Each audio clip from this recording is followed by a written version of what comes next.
Hey there gamers, in this video I'm going to show you how to increase your max mana in Gothic 1 Remake. Increasing your max mana is essential, especially if you're planning to focus on a magic build. Since you can unlock magic early in the game, it's also great that you can start increasing your mana at the same stage. To do this, first you need to be at the entrance of the new camp, as you can see here on the map. If you don't have a map yet, we have a video on the channel showing how to get one, so please make sure to check it out. Now follow my path closely until we reach the NPC named Kronos.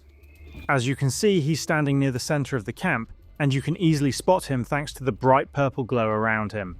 If you interact with him and select, I want to strengthen my mind, he'll offer to increase your mana by 1 or by 5 in exchange for the same amount of learning points. Do remember that learning points are a limited resource, so make sure to spend them wisely. And that's how to increase your max mana in Gothic 1 Remake. Please do drop a like and subscribe, it really helps the channel grow, and I'll see you in the next tutorial. Thank you so much for watching.